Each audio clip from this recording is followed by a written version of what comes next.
नमस्कार, सुदर्शन न्यूज देख रहे हैं आप। समय जवाब तो चाहिए का और मैं आपके साथ आशीष प्रमोद गोस्वामी। देखिए, बिहार की राजनीति इस वक्त चरम पर है। हर दल अपनी अपनी रणनीति के साथ मैदान में है, लेकिन सबके बीच जो सबसे बड़ा और असली मुद्दा बनकर बिहार के चुनाव में उभरा है वो है घुसपैठियों का। जी हां, वही घुसपैठिए जो वर्षों से इस देश की आंतरिक सुरक्षा, जनसंख्या संतुलन और रोजगार पर गहरी चोट पहुंचा रहे हैं। यह वही मुद्दा है जिस पर सुदर्शन न्यूज और धर्मयोद्धा डॉक्टर सुरेश चौहान जी वर्षों से चेतावनी देते आए हैं। ना तो डर से रुके, ना किसी दबाव में झुके। हर मंच से जब भी उनको मौका मिला, उन्होंने घुसपैठियों के खिलाफ आवाज उठाई। भारत की धरती पर रहना है तो भारत माता का सम्मान करना सीखो। डॉक्टर चौहान जी ने घुसपैठ के इस खतरे को सिर्फ मुद्दा नहीं बल्कि राष्ट्र की अस्मिता पर हमला बताया हमेशा, और आज वही चेतावनी साकार रूप लेती दिख रही है। केंद्र में बैठी मोदी सरकार अब उसी मुद्दे को अपनी राष्ट्र नीति का हिस्सा बना चुकी है। प्रधानमंत्री मोदी ने लालकोट की प्राचीर से लेकर बिहार की धरती यानी आरा से हर मंच से साफ संदेश दिया है, इस घुसपैठियों को हम युवाओं का हक नहीं छीनने देंगे।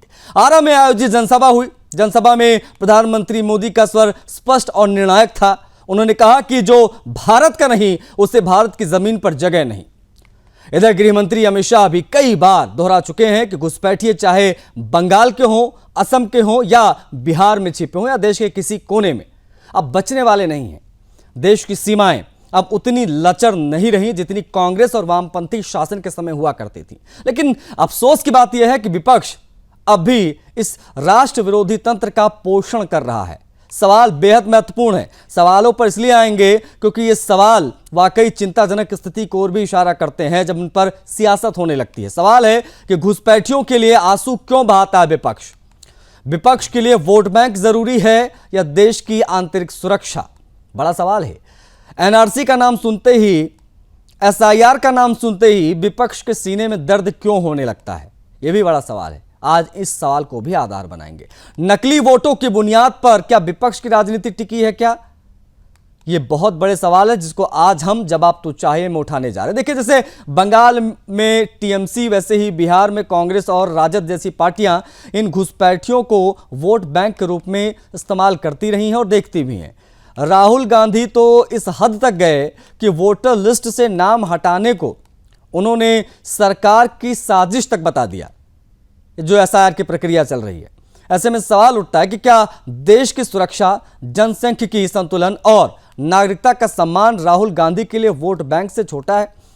बहरहाल, अब देश की जनता समझ चुकी है कि घुसपैठिए सिर्फ सीमा पार का नहीं बल्कि लोकतंत्र के भीतर बैठा वो खतरा है जो राष्ट्र की जड़ों को खोखला कर रहा है, दीमक की तरह खा रहा है। बिहार की जनता इस बार तय करेगी, वोट बैंक की राजनीति चलेगी या राष्ट्र की सुरक्षा की नीति। खैर, हम चर्चा की शुरुआत करें उससे पहले आपको कुछ प्रतिक्रियाएं दिखाएंगे और देश की आंतरिक सुरक्षा, जनसंख्या संतुलन और रोजगार पर गहरी चोट पहुंचा रहे घुसपैठियों पर धर्मयोद्धा डॉक्टर सुरेश चौहान जी ने क्या कहा वो भी आपको दिखाएंगे। कांग्रेस हो या आरजेडी, इन्हें अपने पाप का कोई पछतावा नहीं है। साथियों, तुष्टीकरण की इस जीत में आज आरजेडी, कांग्रेस बिहार की पहचान खत्म करने में जुटी है। ये लोग बिहार में घुसपैठियों के समर्थन में यात्राएं कर रहे हैं।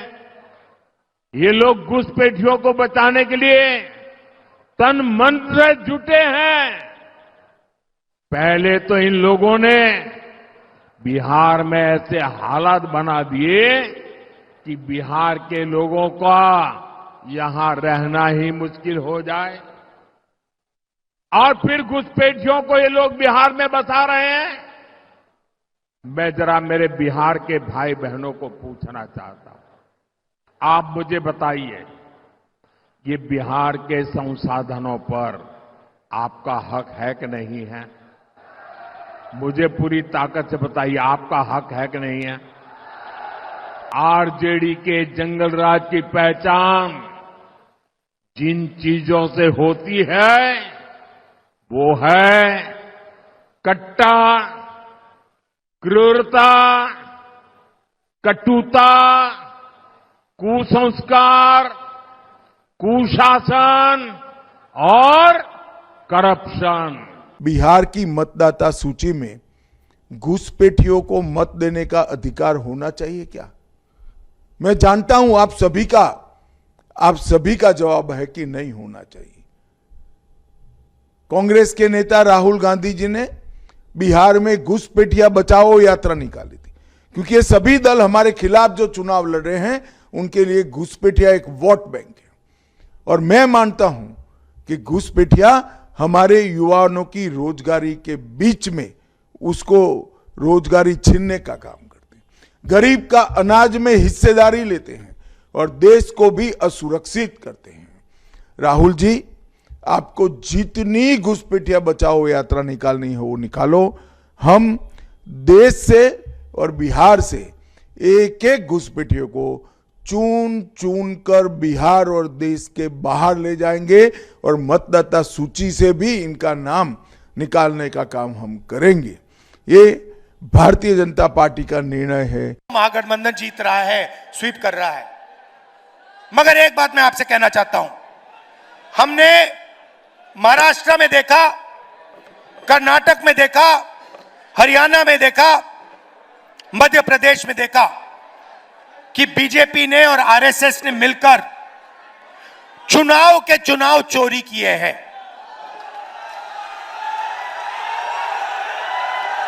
चुनाव के चुनाव चोरी किए हैं। और मैं आपको बता रहा हूं, साफ बता रहा हूं, बिहार में इलेक्शन कमीशन ने महागठबंधन के वोटरों को काटा है, निकाला है वोटर लिस्ट से, और इसका सबूत हम आपको दे देंगे, दिया है और फिर से दे देंगे। तो आपकी जिम्मेदारी है कि जब ये वोट चोरी करने की कोशिश करेंगे, जो बिहार में करेंगे, आप उनके सामने पोलिंग बूथ पे खड़े दिखाई देंगे और कहोगे भैया हम चोरी नहीं करने देंगे, वोट चोरी बिहार में नहीं होगी। क्योंकि वोट चोरी संविधान को रद्द करने का तरीका है। मैं प्रधानमंत्री मोदी जी का धन्यवाद व्यक्त करता हूं कि उन्होंने घुसपैठ के मुद्दे पर लगातार बोलना जारी रखा है। 15 अगस्त को स्वतंत्रता दिवस पर लाल किले से भी बोले थे और बिहार चुनाव में भी इसे मुद्दा बना रहे। 1.5 वर्ष से मैं इस मुद्दे पर लगातार देश भर में यात्रा कर रहा हूं और एनआरसी की मांग कर रहा हूं। इसके लिए कैंपेन भी हमने शुरू किया था। महाराष्ट्र में मैंने शिव प्रेरणा यात्रा की थी, जिसमें हमने कहा था कि इस देश में सरकार जब तक एनआरसी नहीं लाती तब तक जनता एनआरसी लाए। और उसके ऊपर देश भर में कई लोगों ने घुसपैठियों को चिन्हित करना, पकड़ना और डिपोर्ट करने की मांग जारी रखी। हमारे देश के गृह मंत्री ने भी सर्च, डिटेक्ट और डिपोर्ट की बात कही है और मैं आशा करता हूं कि जब प्रधानमंत्री इतने गंभीरता के साथ इस मुद्दे को उठा रहे तो ये मुद्दा वास्तव में यशस्वी होगा। अब बात करते हैं मोदी जी के इस बयान पर प्रतिक्रिया देने वालों की। मुझे राजनीतिक प्रतिक्रियाओं से कोई मतलब नहीं है, लेकिन कोई घुसपैठियों को इस देश से बाहर निकालने की बात करे तो किसी भी दल का होगा, मैं सुरेश चौहान के सुदर्शन चैनल उसका सपोर्ट करेगा। और कोई भी, किसी भी दल का कोई भी व्यक्ति, किसी भी जाति, धर्म, भाषा, प्रांत का होगा और घुसपैठियों को यहां से न भगाने की अगर वकालत करोगा तो मैं उसको गद्दार, नमक हराम, देशद्रोही कहूंगा।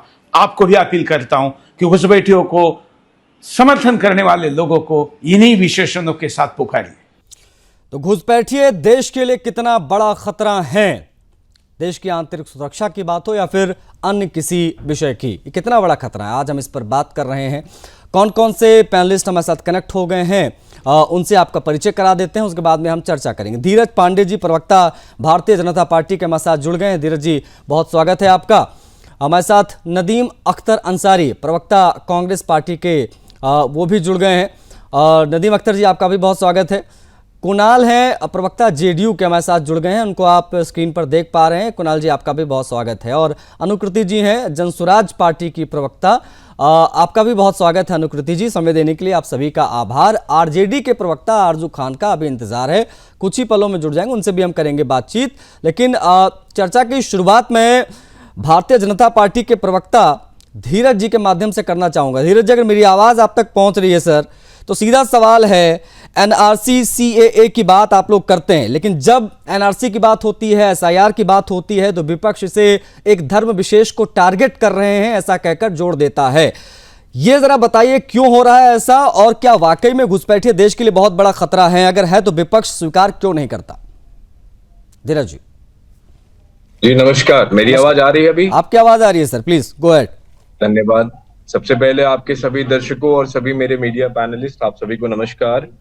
आपने अभी जो सवाल उठाया, जो सवाल किया आपने कि विपक्ष ये सवाल उठाता है सीए एनआरसी के मुद्दे पे। देखिए आशीष जी, मैं सबसे पहले आप सब कहना चाहता हूं कि हम सबका साथ, सबका विकास और सबके विश्वास को साथ लेकर चलने की राजनीति करते हैं, जिसमें हम समाज के सभी वर्गों को साधते हैं। और जो हमारी विचारधारा है, उस विचारधारा का जो मुख्य हमारा सिद्धांत ही है अंत्योदय का विकास। जो आखिरी पायदान पे बैठा हुआ व्यक्ति है, समाज के आखिरी छोर पे बैठा हुआ व्यक्ति, हम विकास की जो भी हमारे जो योजनाएं हैं और जो विकास का हमारा पैरामीटर है, हम उन तक स्टैब्लिश करें। हम उस एजेंडे पे, उस विचारधारा पे राजनीति करते हैं। रही बात विपक्ष की, तो पिछले 20 सालों से बिहार में और लगभग उतने ही सालों से देश में विपक्ष के पास कोई दूसरा काम नहीं है सिवाय सवाल उठाने के। क्योंकि विपक्ष के पास जब समय था तो विपक्ष ने कुछ किया नहीं, विपक्ष ने कोई भी विकास का काम या कोई भी देश हित का कार्य नहीं किया होगा, तो विपक्ष के पास दूसरा कोई एजेंडा नहीं है कि वो कुछ कर पाए, तो उसे हाय तौबा मचाना है। और हमारी हर एक योजना, हर एक कार्यों पे सिर्फ सवाल उठाना उनका एकमात्र सिद्धांत है। राजनीतिक रूप से वो इसी पे अग्रसित है और वो सिर्फ इतना ही करते हैं। तो मैं यही कहना चाहूंगा कि विपक्ष के लोग जो हैं, विपक्ष के पास और दूसरा कोई एजेंडा है नहीं। ठीक है धीरज जी, आप बने रहेगा। एक बार ओपनिंग रिमार्क सभी मेहमानों का हो जाए, उसके बाद में हम और विस्तार से इस पर बात करेंगे, क्योंकि मामला वाकई गंभीर है। नदीम अख्तर अंसारी जी हैं, कांग्रेस पार्टी के स्पोक्स पर्सन हमारे साथ। अंसारी जी, मेरी आवाज अगर आप तक पहुंच रही है तो मेरा सवाल सीधा आपसे यही है कि घुसपैठिए देश के लिए कितना बड़ा खतरा है, क्योंकि लगातार बीजेपी इस इश्यूज को उठा रही है। प्रधानमंत्री से लेकर गृह मंत्री तक हर मंच से घुसपैठियों का विषय उठा रहे हैं। आज अमित शाह जी ये भी कह रहे थे कि राहुल गांधी घुसपैठिया बचाओ यात्रा निकाल रहे हैं, ना कि भारत जोड़ो यात्रा। प्रतिक्रिया आपकी नदीम अख्तर जी। एक बार डिवाइस अनम्यूट कर लीजिए सर, अपने फोन को अनम्यूट कर लीजिए, तब आपकी आवाज आएगी।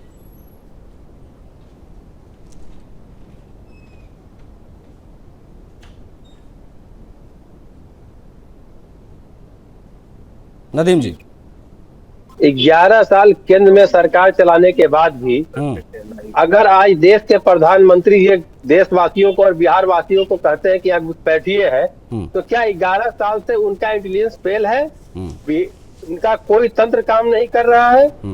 प्रधानमंत्री मोदी जी को किसी घुसपैठिए से कोई लेना देना नहीं है। वो सिर्फ ध्रुवीकरण की राजनीति करना चाहते हैं, हिंदू मुसलमान करना चाहते हैं। क्योंकि 20 साल से बिहार में कोई तरक्की नहीं की है। यहाँ एक कारखाना नहीं खुला है, यहाँ पेपर लीक होता है, यहाँ 71,000 करोड़ का घोटाला होता है, यहाँ युवाओं को लाठी से मारा जाता है, यहाँ महिलाओं का अपमान होता है, यहाँ बहन बेटियों का बलात्कार होता है। इसलिए प्रधानमंत्री मोदी और नीतीश कुमार के पास कोई एजेंडा नहीं है। इस वजह से 26 सेकंड में अपना मैनिफेस्टो से दिखा करके भाग गए। उनको मैनिफेस्टो के जगह रिपोर्ट कार्ड लाना था। रिपोर्ट कार्ड से भागने वाली सरकार, वोट चोर वाली सरकार आज बात करती है घुसपैठिए की। आपने एसआईआर इसी मुद्दे पे लेके कराया था, घुसपैठिया। मैं पूछना चाहता हूँ अपने भाजपा और जेडीयू के सभी प्रवक्ता और चुनाव आयोग से भी कि कहाँ है आपका डाटा? कितने घुसपैठिए का नाम आपको मिला? कितने का नाम आपने काटा? आज तक इस देश की जनता को आपने एक नहीं बताया। अगर आप एक भी घुसपैठिए अगर बता भी देते हैं, ये पूरी तरीके से केंद्र सरकार के तंत्र का फेल्यूर है। और इस देश में कोई भी घुसपैठिया हो, उसको हम भी उतना ही मुस्तैदी से निकालने के लिए तैयार है जितना से कोई और दल या कोई और लोग। लेकिन घुसपैठिए के नाम पे एक धार्मिक उन्माद फैला करके, एक धर्म विशेष को टारगेट करके अगर ये सरकार चलाना चाहते हैं तो बिहार की जनता 14 तारीख को यहाँ से उनको उखाड़। ठीक है, आप बने रहेगा नदीम जी, आप बने रहेगा हमारे साथ। जेडीयू के प्रवक्ता ओपनिंग रिमार्क उनका भी हो जाए। किशोर कुणाल जी, घुसपैठिए देश के लिए, बिहार के लिए कितना बड़ा खतरा है? और जब घुसपैठियों की बात प्रधानमंत्री, मुख्यमंत्री, गृह मंत्री मंचों से कर रहे हैं, तो विपक्ष इसे बीजेपी का एजेंडा या एनडीए का एजेंडा क्यों बता रहा है? किशोर जी। आशीष जी, घुसपैठ का जो मुद्दा है या घुसपैठ की जो समस्या है, वो सिर्फ राष्ट्रीय ही नहीं, अंतर्राष्ट्रीय समस्या है। आपने देखा होगा कुछ दिनों से कई देश रिपोर्ट कर रहे हैं, चाहे वो अमेरिका की बात करें या अन्य देशों की बात करें, दूसरे देश के नागरिक को आइडेंटिफाई करके उसको डिपोर्ट कर रहे हैं जी। अपने देश में भी हो रहा है। देश के प्रधानमंत्री और गृह मंत्री को पूरा अधिकार है कि देश की संप्रभुता, देश की सिक्योरिटी के लिए काम करें, सुरक्षा के लिए काम करें। अब मामला बिहार का आता है, जहां तक बिहार की बात है तो मैं समझता हूं बिहार में घुसपैठ जैसा कोई मुद्दा है ही नहीं। और इस बात की ताकीद, इस बात का समर्थन, इस बात का बल गृह मंत्रालय या MEA ministry of external affairs के द्वारा प्रस्तुत किए गए संसद में रिपोर्ट से जाहिर होता है। जहां रिपोर्ट की बात करें, पिछले 6 महीना की बात करें, तो बिहार से सिर्फ एक व्यक्ति को डिपोर्ट किया गया है और वो व्यक्ति भी नाइजीरिया का नागरिक था, ना वो बांग्लादेशी था, ना रोहिंग्या था, ना ही नेपाली नागरिक था, ना श्रीलंकन था, तो वो था नाइजीरिया का नागरिक। तो बिल्कुल मैं स्पष्ट कर देना चाह रहा हूँ कि बिहार की सुरक्षा व्यवस्था बिल्कुल दुरुस्त है। और यहाँ तो फिर मतलब आप मैं एक बार कंफर्म कर लूं, जेडीयू के प्रवक्ता से किशोर जी, आप लोग बीजेपी के साथ मिलकर चुनाव लड़ रहे हैं ना? नहीं, ये कंफर्म आपको करने की जरूरत नहीं है। इसलिए मुझे कंफ्यूजन मैं थोड़ा सा कंफ्यूज इसलिए हुआ क्योंकि आपने जो कहा कि घुसपैठ मुद्दा नहीं है बिहार में, ये तो आप बिल्कुल विपक्ष के सुर में सुर मिला रहे हैं, इसलिए मैंने आपसे क्रॉस क्वेश्चन किया सर। बिल्कुल बिहार के लिए घुसपैठ कोई मुद्दा नहीं है और ये जाहिर होता है। मतलब मोदी जी जो आज कह रहे थे, मोदी जी जो कह रहे थे कि ये घुसपैठियों को बसाने का कार्य कर रहे हैं आरजेडी कांग्रेस के लोग प्रदेश के अंदर, तो क्या प्रधानमंत्री मोदी जी की बात को आप डिनाई कर रहे हैं? आशीष जी, मेरी बात को पहले कंप्लीट होने दे। प्रधानमंत्री मोदी जी इस देश के प्रधानमंत्री हैं, उन्हें देश के कंसर्न में बात करने का अधिकार है। वो पूरे देश की बात कर सकते हैं, पंजाब की बात कर सकते हैं, बंगाल की बात कर सकते हैं, हरियाणा की बात कर सकते हैं। और जब आप डिबेट करते हैं तो थोड़ा होमवर्क कर लिया जाए, रिसर्च कर लिया जाए, तो आपको मिनिस्ट्री ऑफ एक्सटर्नल अफेयर्स का उस रिपोर्ट को ही रेफर करना चाहिए, जिस रिपोर्ट में जनवरी से लेके अगस्त तक में कितने नागरिक को किस राज्य के द्वारा डिपोर्ट किया गया है, तो आपके पास इसकी जानकारी हो जाती है। नहीं, ये पूरा डेटा हमारे पास है ना, कहाँ पे कितने मिले कितने नहीं मिले। लेकिन आज जो सियासत हो रही है, चूंकि चुनाव का मौसम है, हर कोई सियासत अपने अपने तरीके से कर रहा है, जैसे आप लोग भी अपने तरीके से कर रहे हैं, बीजेपी अपने पिच पर बैटिंग कर रही है, सब साथ मिलकर चुनाव लड़ रहे हैं। लेकिन जब एक ही विषय पर दो अलग अलग बयान आएंगे तो उसमें विरोधाभास नजर आएगा। जब विरोधाभास नजर आएगा तो आपसे क्रॉस क्वेश्चन से पूछा जाएगा। इसलिए मैंने आपसे पूछा, अगर घुसपैठिया मुद्दा नहीं है तो प्रधानमंत्री जी या अमित शाह जी या योगी आदित्यनाथ जी जो पहुंच रहे हैं प्रचार करने के लिए तमाम जगहों पर, वो इन इश्यूज को क्यों रेज कर रहे हैं, ये समझना बहुत जरूरी है। इसलिए मैंने आपसे क्रॉस किया। एनीवेज, आप प्लीज बने रहिएगा हमारे साथ अनुकृति जी भी हैं, जनसुराज के प्रवक्ता, उनसे भी बातचीत करना जरूरी। अनुकृति जी, क्या आपको लगता है कि घुसपैठिए देश के लिए एक बहुत बड़ी समस्या है, बहुत बड़ा खतरा है? एक चीज ये, क्योंकि आप लोग जनसुराज पार्टी विशेष तौर पर एक नए बिहार की बात करती है, अभी नया बिहार क्या उन्हीं पुराने घुसपैठियों के सहारे बनेगा क्या, ये भी सवाल साथ में। अनुकृति जी। आशीष जी, सबसे पहले तो आपको नमस्कार, आपके दर्शकों को भी और हमारे बाकी प्रवक्ता भाइयों को भी।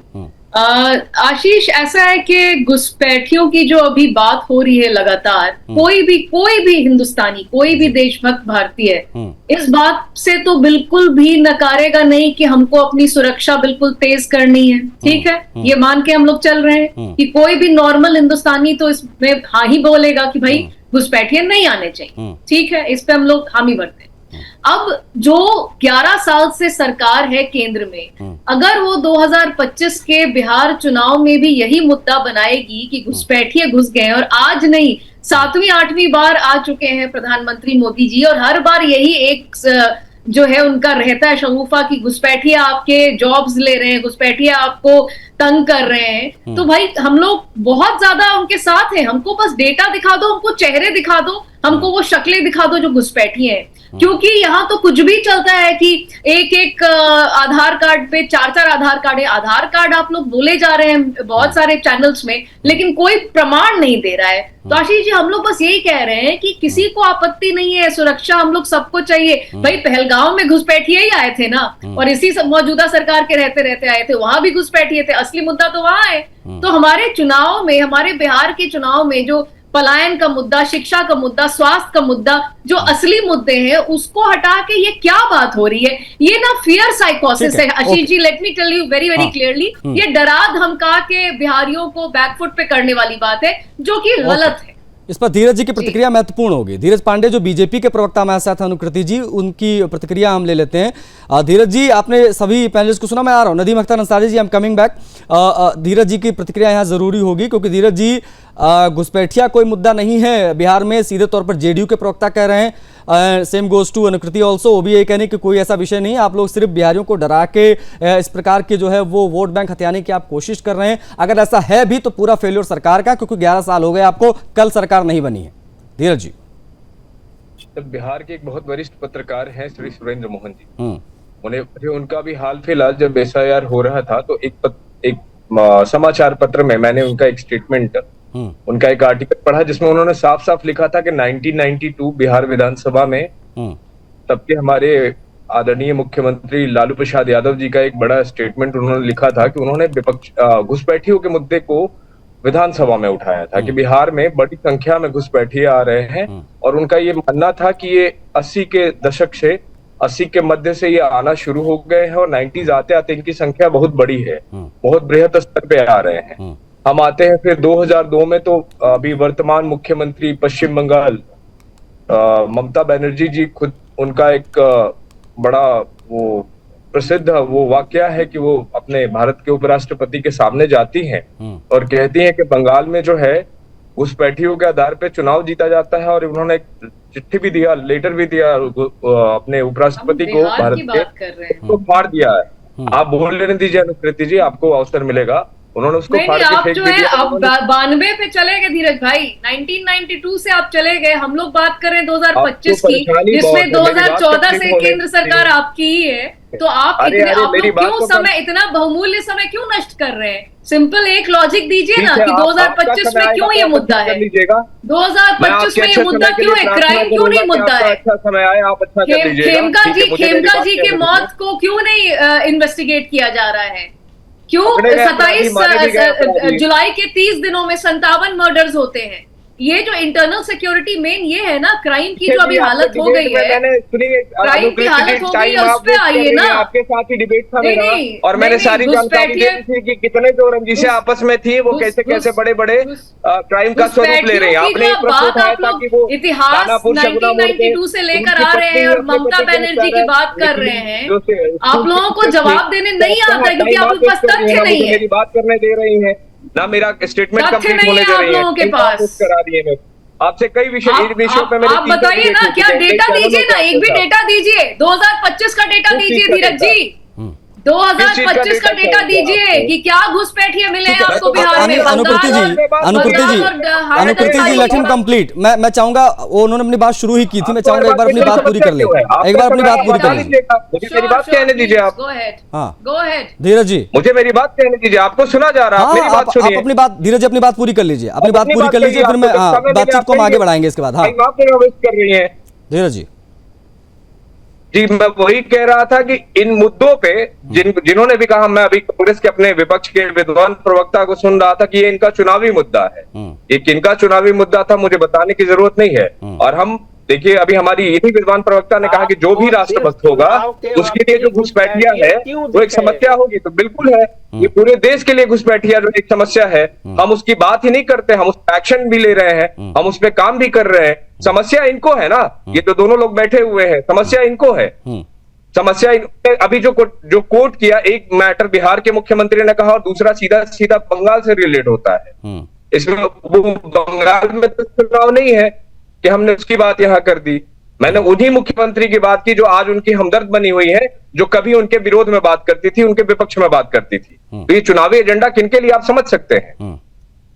नहीं, प्रधानमंत्री, और हम जो है निरंतर एक सतत विकास की तरफ ले जा रहे हैं। और कांग्रेस के प्रवक्ता, मैं तो आपसे पूछना चाहूंगा, आपको देश ने तो 70 साल दिया, 1990 से बिहार की जनता ने आपको बाहर का रास्ता दिखा रखा है और 2004 से 65 साल बाहर रखा, देश ने 65 साल तक आपको बाहर रखा और बिहार की जनता आज तक आपको नहीं मौका दिया। नीतीश जी के कंधे के ऊपर चलते हुए बात आप करेंगे, अरे बिहार की जनता आपको मौका नहीं दिया और 25 के बाद कभी नहीं, 25 के बाद कभी नहीं आपको मौका देने वाली है। बिहार की जनता इसी सब के वजह से आपको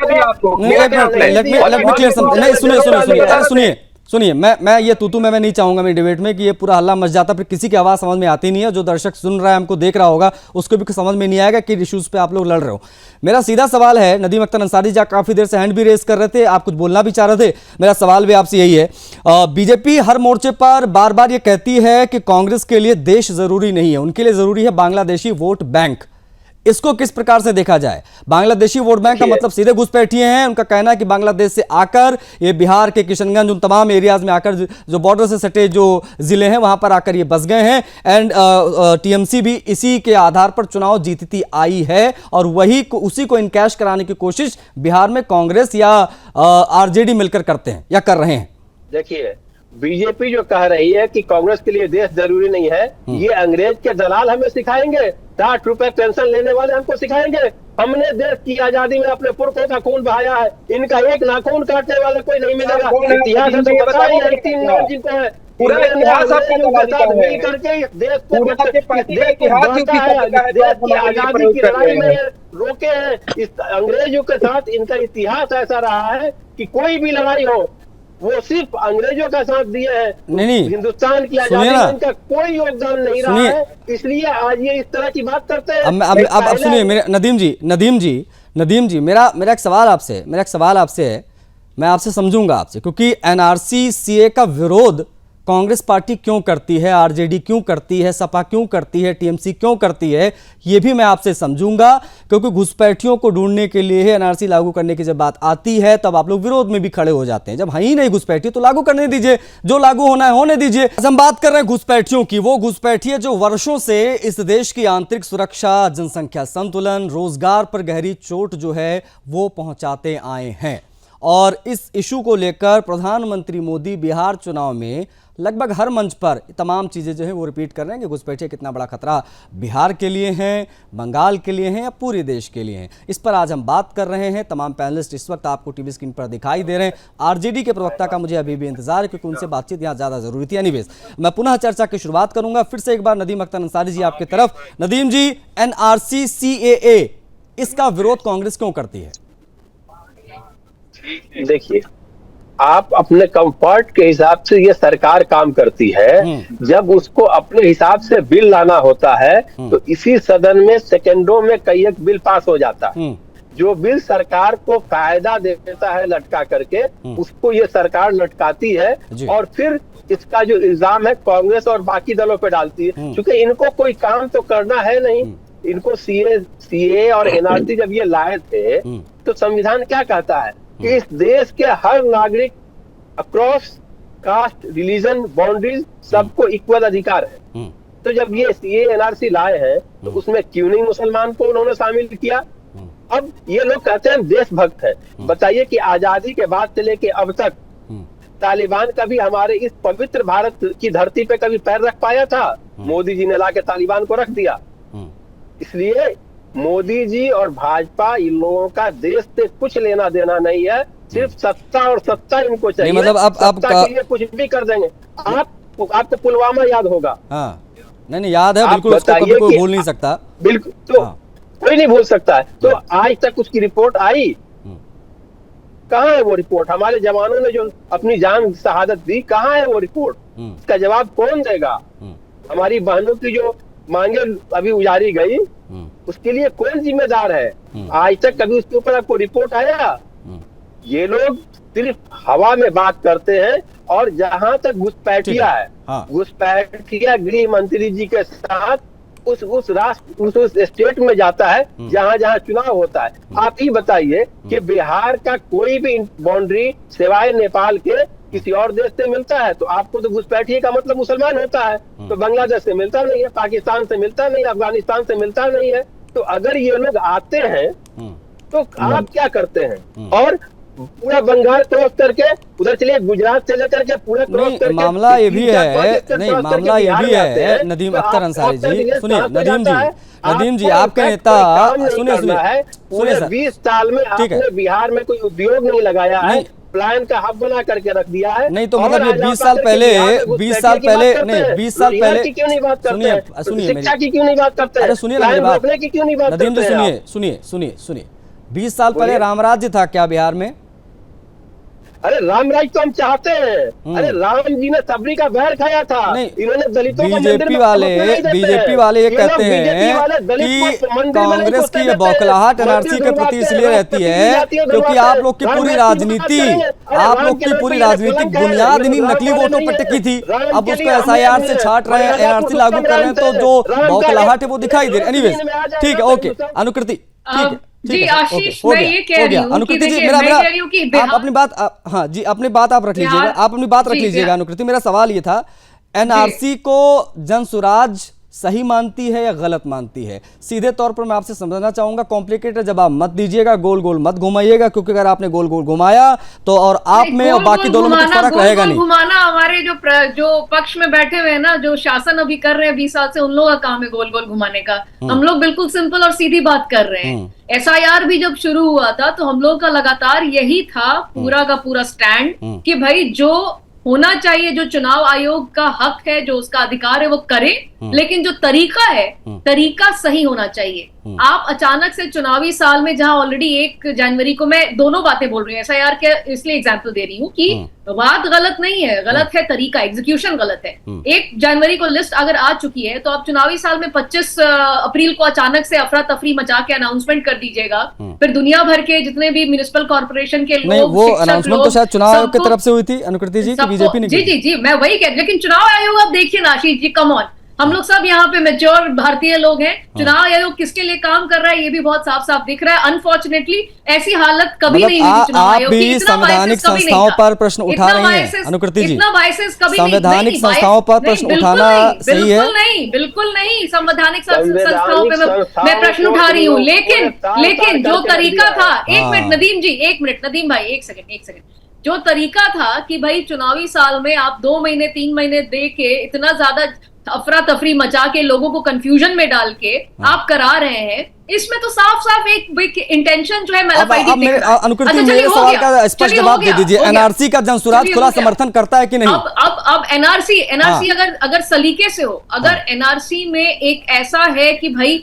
सब कुछ कॉन्स्टिट्यूशनल तरीके से हो रहा है और हर आदमी के लिए बराबर हो रहा है, किसी को हैरेसमेंट नहीं किया जा रहा है, तो वो अलग बात है। लेकिन एनआरसी को भी एक टूल की तरह यूज किया जा रहा है, एनआरसी को भी एक प्रोपोगेंडा की तरह यूज किया जा रहा है। प्रॉब्लम वहां है आशीष जी, मैं बार बार कह रही हूँ, हम लोग सब हिंदुस्तानी हैं, हम लोग सब अपने देश से प्यार करते हैं, हम सब आजादी के किस्से सुन के ही बड़े हुए हैं। लेकिन ये जो भाजपा की सरकार है ना, इनका एक पैटर्न है, इनका पैटर्न है कि डरा दो सामने वाले को पैरानोया दे दो, चाहे वो पुलवामा हो, चाहे वो मतलब आप ये नहीं मानते, मतलब घुसपैठिया, आतंक, अपराध, ये आने वाले समय में ये नहीं जनसंख्या विस्फोट की बहुत बड़ी वजह ये लोग बन रहे हैं? क्योंकि अरे जनसंख्या, अरे एक मिनट, केरला और बिहार का एग्जाम्पल मैं आपको दे देती हूँ। एजुकेशन पे डिपेंड करता है पॉपुलेशन एक्सप्लोजन। केरला में बहुत मुसलमान पॉपुलेशन मेजोरिटी में है, लेकिन उसकी जनसंख्या बिहार के कंपैरिजन में देख लीजिए, बिहार में कौन पैदा कर रहा है 5-5 बच्चे? हमारे हिंदू, अगर मुसलमानों सबको अगर हम जोड़े तो हिंदू लोग भी उतना ही 5-5 बच्चे पैदा कर रहे हैं, क्योंकि एजुकेशन नहीं है और उनको लेबर चाहिए अपने इसके लिए, क्योंकि कुछ है नहीं, इंडस्ट्री नहीं है।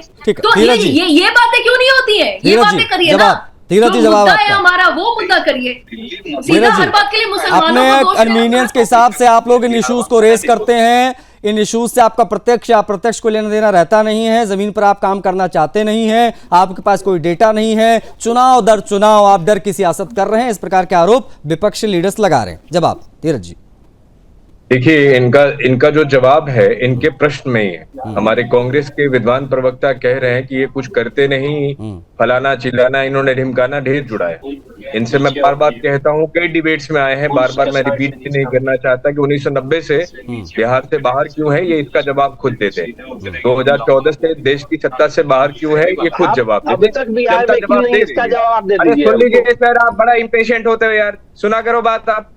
नहीं नदीम जी, वो जब आप बोल रहे थे तो उन्होंने इंटरप्ट नहीं किया था। नदीम जी उनकी बात हो जाने दीजिए। जब आपने बोला धारा प्रवाह बोला, उन्होंने कोई इंटरप्ट नहीं किया था, अभी उनकी बात हो जाने दीजिए। धीरज जी, इसी कारण से देश से बाहर आपको जनता ने कर रखा है, वोट नहीं मिल रहा, यही सब कारण है। अल्लाह गुल्ला बिना मतलब करते हो, काम कुछ किया नहीं। जब वोट कैसे मिलेगा? आप लोग वोट चोरी कर लेते हैं, अब तो राहुल गांधी जी करते हैं, पूरा चुनाव चोरी कर लेते हैं, वोट तो पुराना हो गया। इनके प्रधानमंत्री ने, हाईकोर्ट का स्टेटमेंट भी है, हाईकोर्ट का ऑर्डर भी है। आज राहुल गांधी जी कह रहे थे, धीरज जी, आज राहुल गांधी जी कहते हैं कि आप लोग चुनाव चोरी कर रहे हो। आजकल आपने महाराष्ट्र चुनाव चोरी कर लिया, हरियाणा चुनाव चोरी कर लिया, इसको किस प्रकार से देखा जाए? कोई घबराहट है क्या इस बिहार के नतीजों को लेकर पहले से कोई?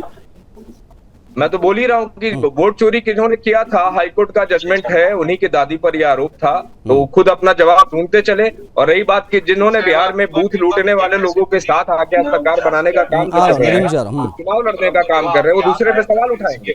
ये वही लोग हैं जो 1990 के दशक में लालू प्रसाद यादव को चारा घोटाले का, नायक अलकतरा घोटाले का नायक सिद्ध करने पे तुले हुए थे, आज पैरों पे गिड़गिड़ा रहे हैं, घुटनों पे चल रहे हैं कि हमको कुछ सीटें मिल जाए और हम किसी प्रकार से सत्ता के आसपास आ जाए, कुछ 10-12 विधायक जीत जाए। अब ये प्रश्न उठाएंगे। दूसरी रही हमारी विद्वान प्रवक्ता, इनके पास दुनिया भर के तमाम डाटा है, तमाम आंकड़े हैं, आंकड़े हैं मैम, तो आप कुछ देख लीजिए कि डेवलपमेंट के भी बहुत अच्छे काम हुए हैं। और घुसपैठ में इतनी चिंता क्यों? जो इसको इतना आरोप की तरह टोन में बोल रहे हैं, आंकड़े हैं तो क्या प्रॉब्लम है? बिहारी आपके पास तो तमाम आंकड़े होते हैं, तो मैंने आपकी तारीफ कर दी। बिहारी लोगों आपके पास तो दुनिया भर के आंकड़े हैं, बीजेपी को आप अच्छे आंकड़े में निकालिए कि नीति आयोग ने बिहार के बारे में क्या कहा, बिहार के बारे में नल जल स्वच्छता बिजली इन सब में हमको पैरामीटर पे रखा है।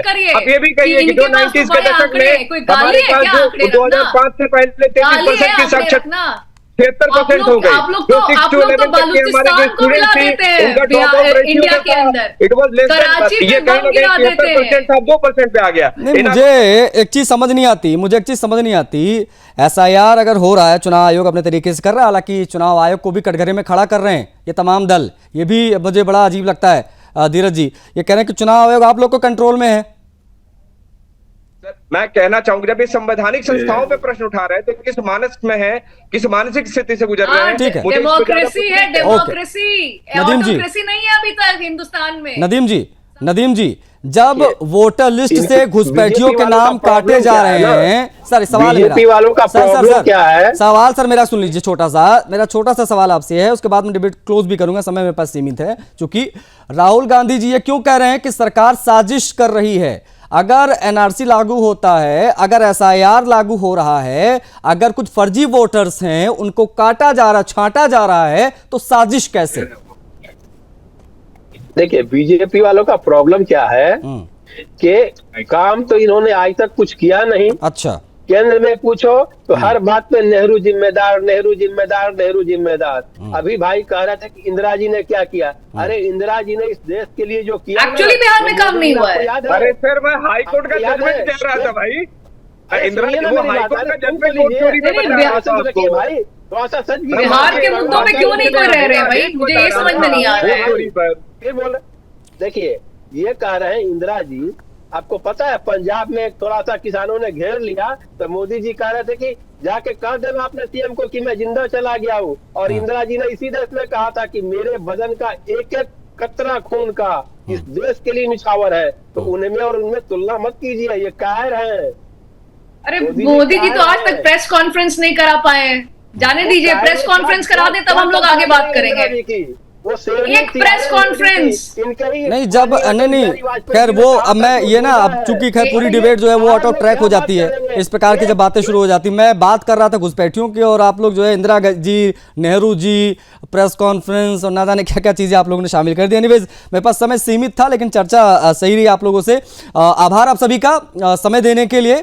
घुसपैठिए देश के लिए कितना बड़ा खतरा है, ये था विषय, क्योंकि अब की बार घुसपैठ पर निर्णायक प्रहार, ये बात प्रधानमंत्री मोदी कर रहे हैं, लेकिन विपक्ष कह रहा घुसपैठिए कोई विषय नहीं है, कोई मुद्दा नहीं है। इसको बीजेपी अपने तरीके से जो है इनकैश करने की कोशिश करती है, लेकिन घुसपैठिए किस प्रकार से हमारे देश के लिए बड़ा संकट रहे हैं, इसको लेकर धर्मयोद्धा डॉक्टर सुरेश चौहान जी ने हर मंच से यह आवाज उठाई है, और आज उन्हीं की आवाज को आगे बढ़ा रही है केंद्र सरकार। प्रधानमंत्री मोदी जी ने लालकोट से लेकर आज आरा की धरती पर वही बात दोहराई कि घुसपैठिए कितना बड़ा खतरा है। इस चर्चा में था, मुझे आज्ञा दीजिए, जय हिंद।